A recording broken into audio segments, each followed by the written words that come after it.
o seguinte: quem entre vós é sábio e inteligente? Mostrem mansidão de sabedoria, mediante condigno proceder as suas obras. Se pelo contrário tende em vosso coração inveja, amargura e sentimento faccioso, nem vos glorieis disso, nem mintais contra a verdade. Esta não é a sabedoria que desce lá do alto, antes é terrena, animal e demoníaca, pois onde há inveja e sentimento faccioso, aí há confusão e toda espécie de coisas ruins. A sabedoria, porém, lá do alto é primeiramente pura, depois pacífica, indulgente, tratável, plena de misericórdia e de bons frutos, imparcial, sem fingimento. Ora, é em paz que se semeia o fruto da justiça para os que promovem a paz. Com submissão ao Espírito do Senhor, eu lhe convido a mergulhar comigo nesse texto e juntos sermos edificados pela ação do Espírito Santo. Nosso tema: como identificar a verdadeira sabedoria. Nós vivemos no meio, estamos inclusos numa sociedade corrompida, pervertida, egocêntrica, cheia de conhecedores, autoconhecedores, pessoas que se denominam sábios, mestres, filósofos que acham que detêm a verdade, um sistema que pensa estar acima de Deus e acima de todos, capaz até mesmo de identificar, catalogar e definir coisas lá do passado, inclusive a idade da terra, dizendo que Deus não sabe praticamente nada e que o sistema sabe tudo. Isso é muito comum a gente ter isso não só lá neste mundo, mas também nós, como humanos, somos tentados a pensar que sabemos mais. É muito comum a gente emitir juízos sobre os outros, pensar que sabemos alguma coisa, e na verdade todos nós, como dizia, ou como diz minha mãe, que minha avó a ensinou, todos nós vivemos aprendendo e morremos sem saber nada. Este é um ditado antigo, verdadeiro, real, para a nossa ignorância, pois tudo aquilo que podemos alcançar de conhecimento, ainda assim somos nada perante o nosso Senhor Deus, que é o causador não causado, que é o criador não criado, que é onisciente, e por ser onisciente, ele não se limita a definições humanas, pois ele, como nós lemos com Davi, dizendo no primeiro livro das Crônicas, no capítulo 29, versículo 10, lido aqui, ele é o nosso Deus de eternidade a eternidade. Ele não tem princípio, meio e fim. Ele não tem um começo. Ele não tem um limite. Ele é o Todo-Poderoso. O assunto tratado aqui nesta parte do texto é uma continuidade do capítulo 3. O capítulo 3 nos mostra Tiago combatendo a soberba, aqueles que pensavam que sabiam mais do que os outros e que sempre julgavam os outros. E ele fala no capítulo 3, primeiro versículos 1 e 2, ele diz: meus irmãos, não vos torneis muito de vós mestres, sabendo que havemos de receber maior juízo, ou seja, não pense que você sabe mais do que todos, que você sabe tudo, porque quem sabe muito, por muito será cobrado. É isso que ele está dizendo. E depois ele diz que, na verdade, todos tropeçamos no falar e a língua revela a nossa soberba. Nós falamos que somos uma coisa, mas falamos de forma que nos identificamos então como pessoas tolas, não sábias. E ele então, quando chega no versículo 12, ele diz: é impossível que uma figueira produza azeitonas ou a videira figos. Tampouco não pode jorrar da mesma fonte água salgada e água doce. Ele dá continuidade agora, tratando dentro do contexto da identificação desta sabedoria. E no versículo 13, ele nos mostra uma coisa muito importante. Como que você pode identificar a sabedoria? É no tratamento com mansidão. Quem entre vós é sábio e inteligente, mostre em mansidão de sabedoria, mediante o condigno proceder as suas obras. Ele continua tratando do problema anterior. Aqueles que se achavam bons, aqueles que se achavam mestres, tinham resposta para tudo, superiores a tudo. Aqueles que pensavam que detinham todo o conhecimento e até, quem sabe, poderiam ter esse conhecimento. Muitos têm muito conhecimento, mas não têm sabedoria, que é algo diferente. O conhecimento é saber sobre algo que você estudou, que você se preparou. Agora, a sabedoria é usar bem o seu conhecimento. Então, fica diferente aqui. E Tiago vai trabalhar essa questão, dizendo que a maneira de verdadeiramente mostrarmos que somos mestres, é agindo com mansidão, mostrando com a nossa ação que verdadeiramente somos sábios. Ele continua no versículo 14, dizendo a respeito de um problema gravíssimo daqueles que diziam ser cristãos e que estavam vivendo de forma diferente. Ele diz no versículo 14, se pelo contrário tendes em vosso coração inveja amargurada e sentimento faccioso, nem vos glorieis disso, nem mintais contra a verdade. O que ele está dizendo aqui é algo muito, muito, muito sério e que nós precisamos, neste momento, parar um pouquinho, para que você entenda bem isso. Veja, ao invés de, se eu digo que sou cristão, que sou sábio, que tenho sabedoria, mas se ao invés de viver com mansidão de sabedoria para com as pessoas, no meu dia a dia, eu tenho no meu coração, agora ele vai dizer, inveja amargurada. É interessante isso aqui, e nós vamos chegar daqui a pouquinho, mas antes de chegar aqui, eu quero tratar o outro ponto, porque ele fala de ter no vosso coração. Ter no vosso coração.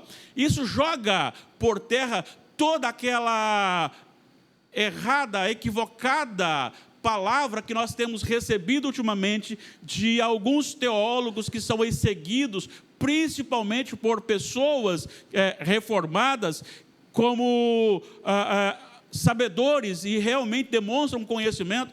Agora tem um grupo crescente de pessoas que dizem que o ser não significa pecado. Só é pecado quando você comete. E vou dizer qual é o ponto que eles estavam tratando. O ponto que eles estavam tratando era outros pecados também são assim, mas estavam tratando sobre o homossexualismo. E ele diz, então, que se você é um homossexual, se você tem sentimentos homoafetivos, se você tem desejos homoafetivos, mas se você não pratica isso, isso não é pecado. Não foi isso que o Senhor Jesus disse. O Senhor Jesus disse que quando eu estou andando na rua e olho para uma mulher com um olhar impuro, Jesus disse que no meu coração eu já adulterei com ela.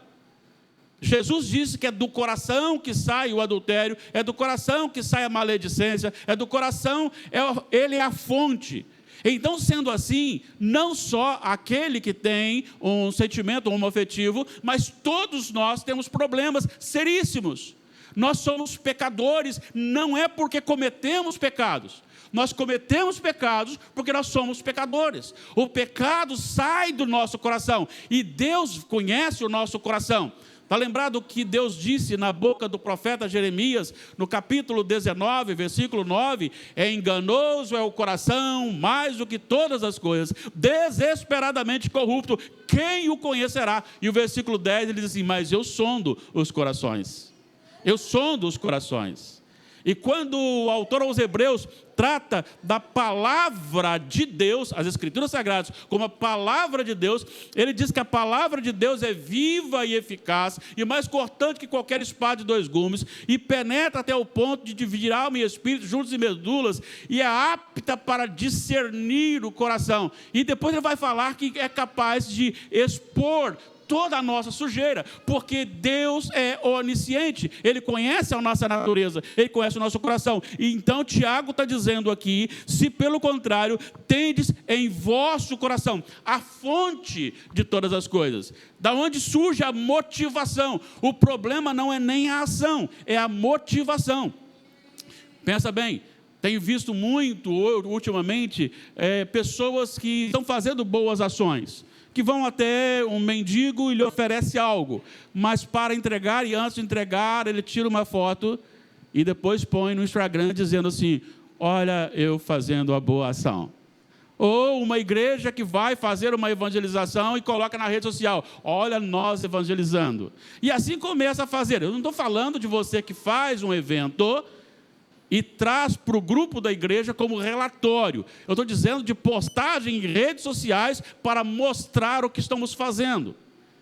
Então, quando eu faço e tiro uma foto para mostrar, certamente a motivação do meu coração não é a evangelização e nem mesmo atender o necessitado, mas é para que o outro veja que eu sou bonzinho, estou abençoando alguém. Então a boa ação se torna uma má ação. Ela foi boa para quem recebeu, mas ela é má para aquele que executou, pois executou revelando seu coração sujo. E ele vai dizer então, este coração sujo, a inveja amargurada. O que isso significa? Inveja amargurada é um sentimento do coração, uma inquietude da alma.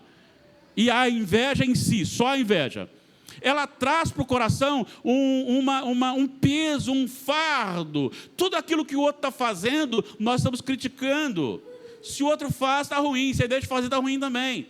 Se o outro deu um passo, estamos criticando. Por quê? Porque nós temos inveja dele. E isso acaba não prejudicando o outro, mas o próprio invejoso. Porque ele está sempre carregando sobre os seus ombros a tristeza de ver o outro ou crescendo, ou fazendo, ou abençoando vidas.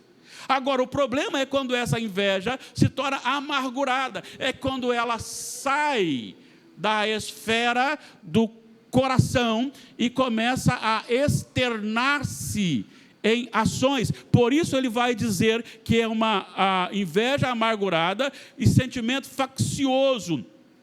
A ideia do sentimento faccioso é aquilo que acaba promovendo contendas, porque eu começo a criticar com terceiros a respeito daquela outra pessoa. Não só estou envolvido num sentimento de inveja, mas eu estou agora emitindo pareceres sobre a ação do outro, de forma a diminuir aquela ação.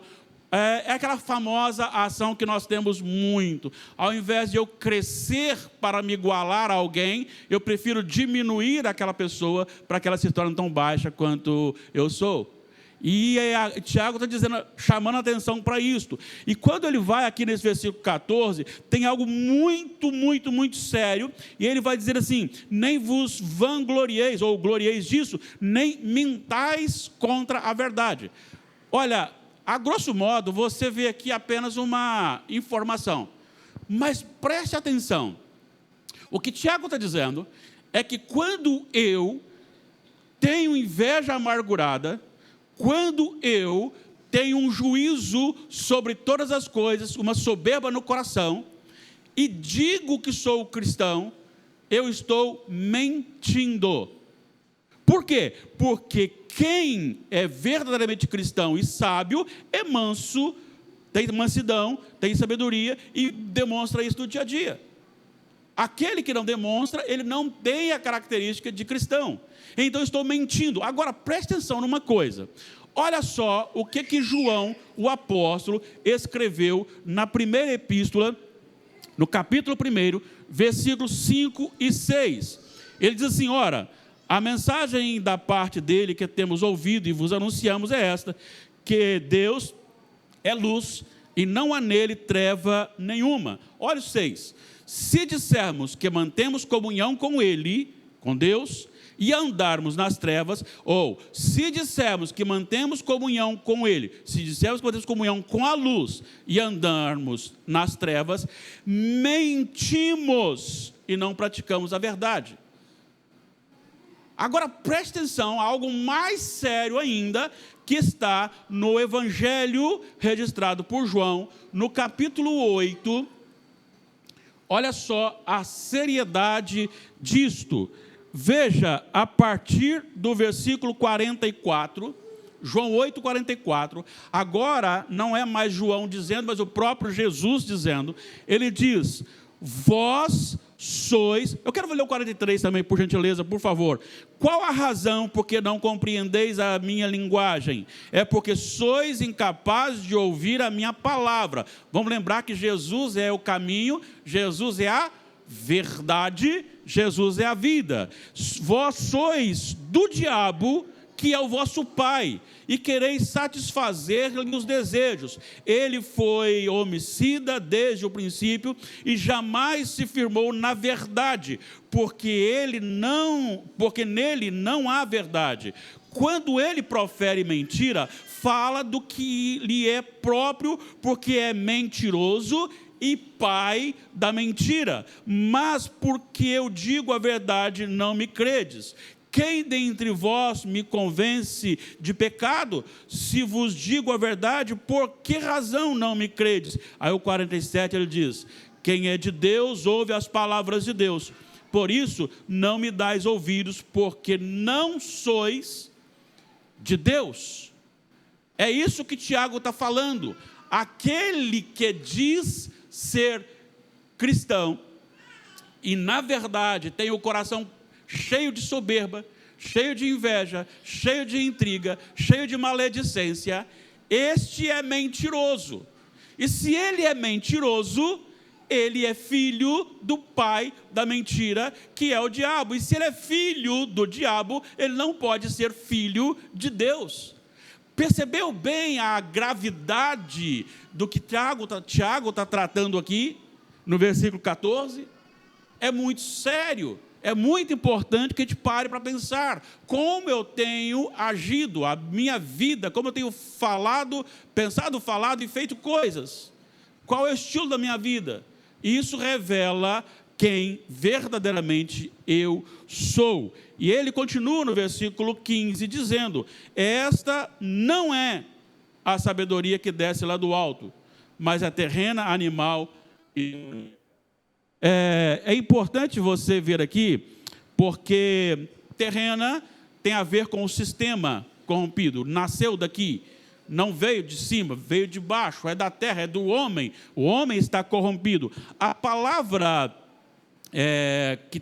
que ele usa aqui, neste contexto, para animal, é a mesma palavra, é o mesmo verbo, a mesma expressão que está em 2 Coríntios, capítulo 2, versículo 14, os homens naturais.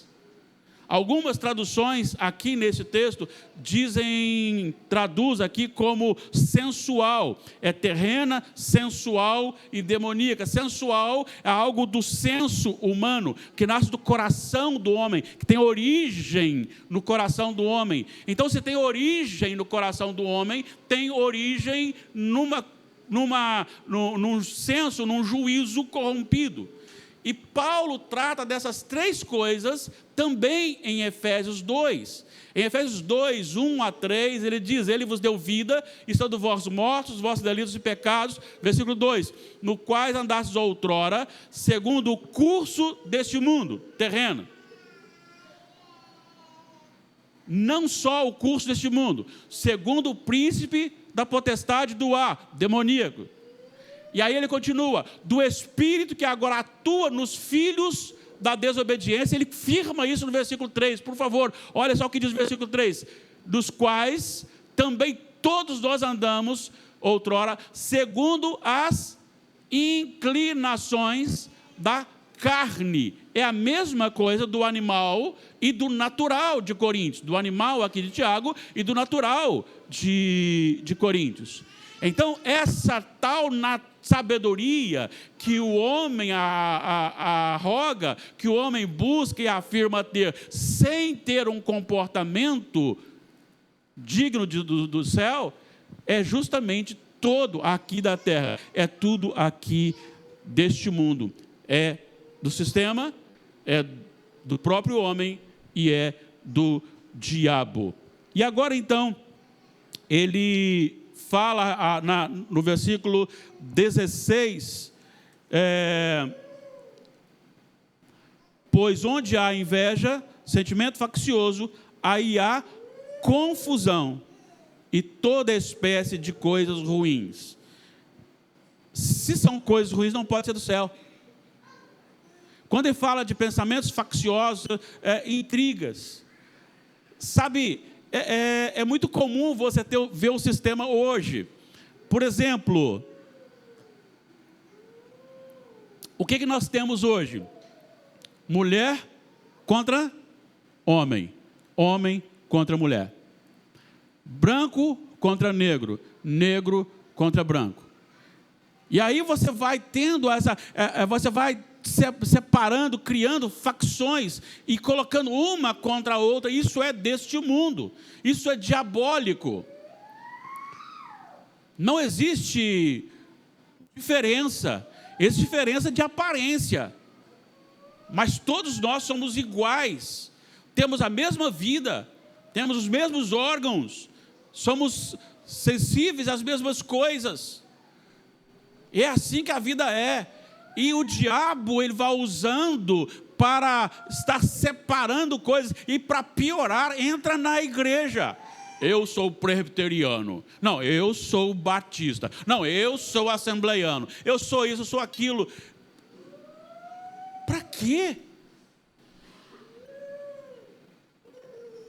O presbiteriano vai para o inferno se ele não tiver Jesus como o único e só Senhor e Salvador da sua vida. O batista também, o assembleiano também, todo mundo. Se não se arrepender do pecado, pode ser pastor, pode ser presbítero, pode ser diácono eleito aqui hoje, pode ser diácono ativo, pode ser alguém que assume uma posição numa cadeira, como nós temos como uma igreja conciliar, um presidente do conselho da igreja, um presidente do presbitério, do sínodo, ou até mesmo do Supremo Concílio, como um moderador. Não importa a posição que você tenha, não importa o título que você tenha, sem arrependimento é condenação. E aí nós começamos a separar, pensando que um é melhor, aqui o outro é melhor. É muito fácil eu comparar a minha vida com a do outro. Sabe por quê? Porque eu vou falar da minha vida só os pontos positivos. E do outro, os negativos. Então, a coisa que é do mundo, é diabólica, e ela sempre trabalha isso, fazer separações e intrigas, sempre levantando um contra o outro. E quando chega então no versículo 17, ele fala qual é a verdadeira sabedoria, ao contrário de tudo, vem o porém aí, uma conjunção adversativa, dizendo, a sabedoria, porém, lá do alto, é primeiramente pura, em contraste com o que ele acabou de anunciar. Ela não tem mancha, ela não tem mácula. Ela, além de ser pura, ela é também pacífica. Ela não produz intrigas, pelo contrário, ela busca harmonizar, ela busca resolver os problemas. Não só isso, ela é indulgente. E neste contexto em que ele não carrega para si mesmo uma posição de que eu sei tudo e joga sobre o outro uma pena, para mim misericórdia, para os outros justiça. Ele é capaz de levar e ver o outro com os olhos que ele gostaria de ser visto. E ele começa a trabalhar, ele é tratável, ele sabe que ele também pode errar, ele precisa se consertar. O que mais que a sabedoria é? Ela é plena de misericórdia. O que é misericórdia? Misericórdia é diferente de justiça. E também de graça. Justiça é quando você recebe aquilo que você merece. Isso é justiça. Você trabalha, no final do mês você recebe o seu salário. Não é uma misericórdia nem graça daquele que está lhe pagando. É merecimento, isso é justiça. Misericórdia é quando você não recebe aquilo que você merece. Vamos pensar num contexto de que você merece ser punido e a pessoa que vai lhe punir não lhe pune. Isto é misericórdia, é quando você não recebe o que você merece. E graça é quando você recebe o que não merece. Há uma diferença da misericórdia para a graça neste contexto. A misericórdia é quando você não recebe o que você merece. Justiça é quando você recebe o que você merece. Matou, vai preso. Misericórdia é você não receber o que você merece. Você cometeu um crime, mas você não vai ser punido por ele. Graça é você receber o que você não merece. É quando lhe dá alguma coisa além daquilo que você merece. E aqui está dizendo que o coração daquele que é sábio, aquela sabedoria que vem do céu, ela é cheia de misericórdia. É olhar para o outro com um olhar diferenciado. Olhar para o outro e cuidar para que ele esteja bem. Não buscar aplicar o seu merecimento.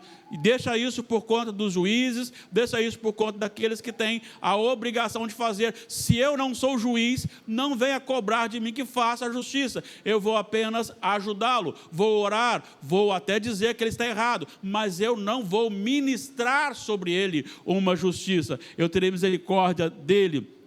Mas, além da misericórdia, uma sabedoria frutífera. Aí eu comparo com um cirurgião que nunca fez uma cirurgia. Eu sou o melhor cirurgião do estado do Espírito Santo. Quantas cirurgias já fez? Nenhuma. Quem quer fazer uma cirurgia comigo? Ninguém. Faço de graça? Não quero. Eu tenho sabedoria do céu, mas eu não produzo os frutos, a identificação da sabedoria. A sabedoria do céu, ela é frutífera. Ela tem uma ação positiva sobre as pessoas. E ainda vem mais a respeito, pois diz que ela é imparcial. Isso aqui pega muita gente. Nós somos tendenciosos a ter algum tratamento específico para algum grupo de pessoas. Se é rico, se é influente, se é amigo, se é família, nós temos 2 tratamentos. É como se você estivesse num local, algo acontecesse, não fosse seu parente, não fosse seu amigo, não fosse alguém que você tem intimidade, tem que ministrar juízo sobre ele. Mas de repente está ali alguém seu, aí fala, tem que ser, mas tem que ter um pouquinho de misericórdia, vamos tentar resolver isso aqui de outro jeito. Imparcial é aquele que não toma um partido. Sim, sim, não. Está certo, está errado. Este é imparcial. A sabedoria do céu, ela é imparcial. Ela é sem fingimento. Aquele camarada que fala uma coisa da sua presença e outra da sua ausência. Fala como você é maravilhoso, amigo. Aí quando sai nas costas, ele vai falar, nossa, que cara chato demais. Né? Como pastor, a gente lida muito com esse tipo de coisa. Né?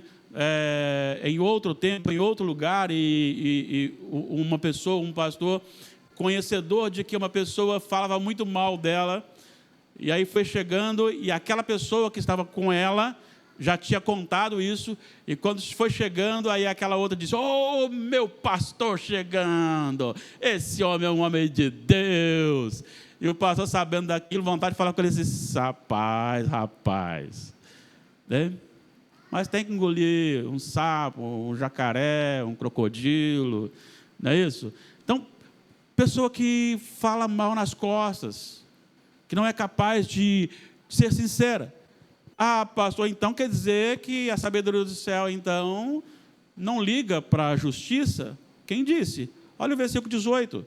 Ora, é em paz que semeia o fruto da justiça para os que promovem a paz. Veja bem, tudo isso que nós falamos da sabedoria do céu, ela não isenta a verdade. Só que a maneira como você faz que é diferente.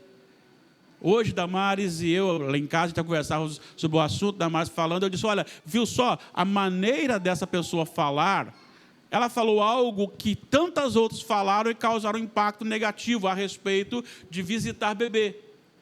Mas a maneira como ela expôs isso para que a filhinha, bebezinha dela não fosse contactada inicialmente, antes de tomar lá as suas vacinas, foi de uma maneira tão meiga, tão especial, que qualquer um que lesse a mensagem dela não ficaria chateado. Né?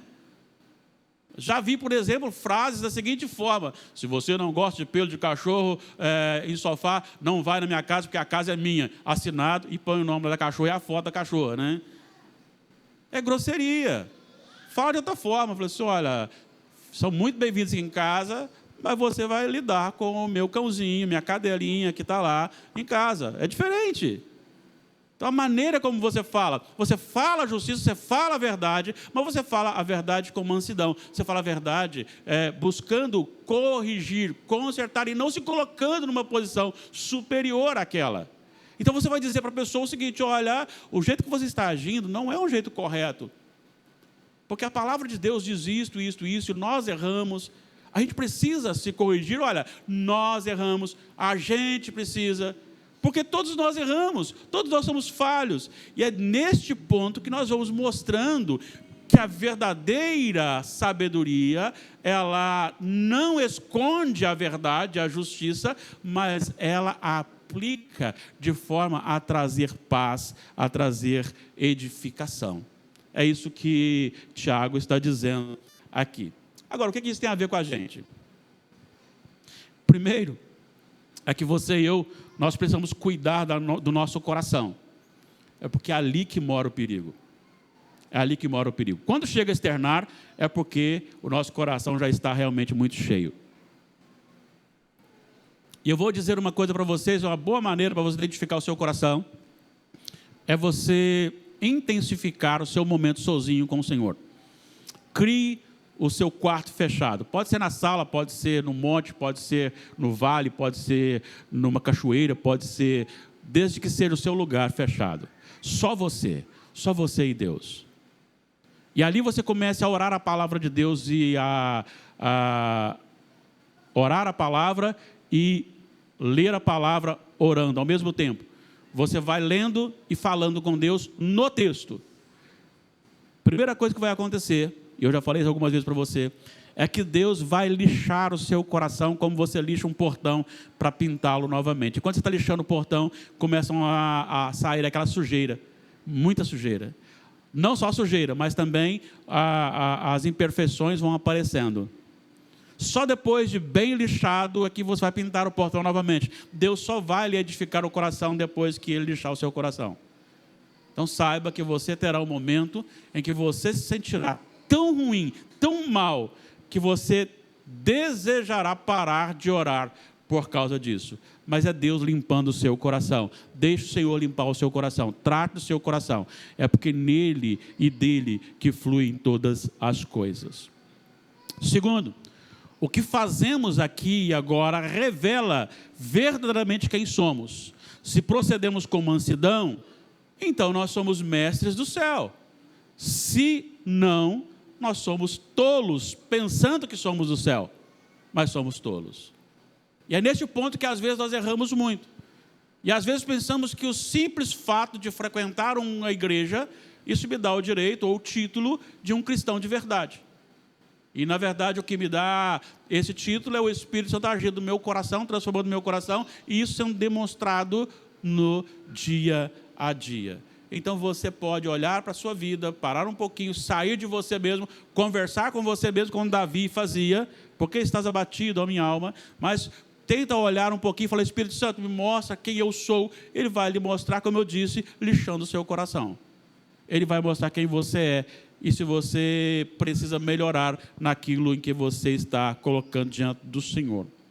Terceiro, quando agimos com inveja amargurada, aquela inveja que me causa uma inquietação a tal ponto de explodir e já começar a causar intrigas ou confusões com os outros, somos declarados mentirosos.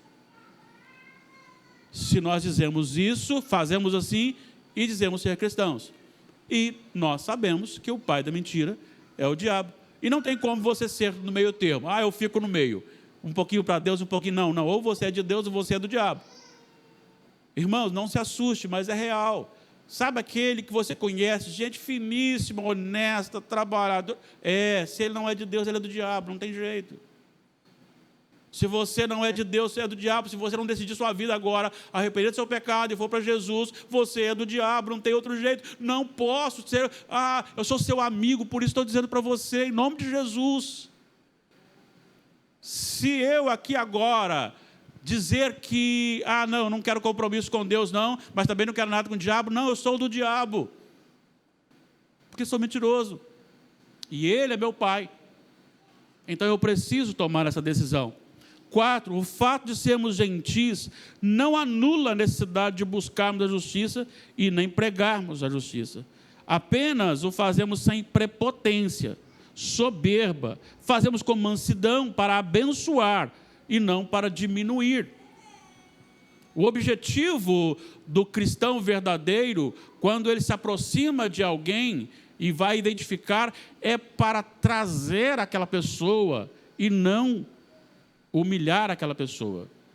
Eu tinha um professor no seminário e ele era um homem, ele é ainda um homem muito, muito, muito inteligente e sábio também, porque ele demonstra em sua vida.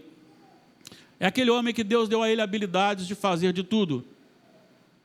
Toca muito, canta muito, sabe os originais, grego e hebraico. Na área de informática sabia tudo. De tudo ele fazia muito bem. Era até difícil ter aula com ele, porque ele dava aula de confissão para a gente sem abrir a confissão e datas e nomes assim na cabeça. Só que a prova dele era uma prova mais difícil, porque ele puxava os alunos. Ele não se rebaixava aos alunos, ele puxava os alunos. É assim que nós precisamos ser como cristãos verdadeiros. Sermos gentis, mas ao mesmo tempo trazer as pessoas para perto de Deus. Nós precisamos ser mais amigos de crentes, trazendo-os. Se eu vejo alguém que porventura possa estar com alguma evidência de distanciamento de Deus, por que não colar com ela, orar com ela, convidá-la, sair com ela, trazê-la para perto de Deus? Não dizendo, mas você é inferior, você é isso, você é aquilo outro. Não. Falar a verdade, olha, se você não se arrepender, você está condenado, mas eu estou aqui justamente porque isso aconteceu comigo. O Deus que está chamando você agora me chamou, e me salvou, e me santificou. Isto é a verdadeira sabedoria, a sabedoria do céu. Eu não diminuo o outro, eu trago o outro, eu faço o outro crescer na santidade. E eu encerro com a seguinte expressão: examine-se. Examine a si mesmo. Pare agora, esqueça aquele seu amigo que possivelmente você tenha pensado e a gente pensa. Mas pense em você agora, não diante dos outros. Eu quero ser santo como uma irmã tal, eu quero ser santo como um irmão tal. Não, compare você com Jesus Cristo, que é o padrão perfeito. Como eu disse, quando eu me comparo com os outros, eu vou ganhar, porque eu vou olhar meu lado positivo e o lado negativo do outro. Ele vai ganhar sempre, porque ele vai olhar o negativo, positivo dele e o meu negativo. Mas nós precisamos comparar agora com a sabedoria do céu, com Jesus Cristo. Como você e eu, como nós estamos vivendo? Será que as pessoas do mundo, aquele meu vizinho, aquele meu colega de trabalho, aquele meu amigo que não é da igreja, não conhece o Senhor, será que se ele pegar esse texto aqui, observar esse texto aqui, ele vai dizer assim, você tem a sabedoria do céu, né? Ou ele vai dizer assim, a sua sabedoria é terrena, animal e demoníaca. Em que lugar eu estou? Qual quadro faz parte da minha vida? Eu espero que o Espírito Santo tenha tocado o seu coração assim como ele tocou no meu. Assim como ele me incomodou. Assim como ele me fez ver o quão frágil sou, fraco sou, e quanto eu preciso do Senhor. E que o Senhor promova em nós uma transformação de vida.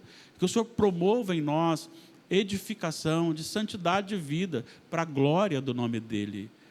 Eu espero que você tenha sido alimentado com a palavra do Senhor. Para mim foi muito importante essa semana estar trabalhando esse texto e poder compartilhar com você aqui. Mas eu não quero que isso fique apenas numa expressão minha para com você. Mas eu espero que você também seja edificado e eu também tenha o Espírito Santo trabalhando e modificando o meu coração. Deus nos abençoe. Amém. Coloquemos-nos em pé. Vamos orar.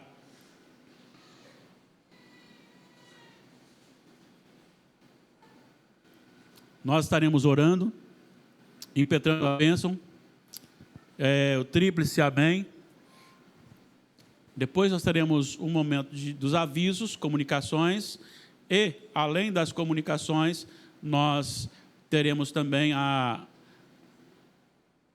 o pós-lúdio. Ah, tá, Santa Ceia. Talvez que é do Santa Ceia de novo, né? Eu estou achando que a minha esposa está ficando envelhecida. Ah, não, ela não, eu, né? Obrigado por terem me lembrado. Damares mais uma vez e Rick também. Vamos orar ao Senhor. Pai, receba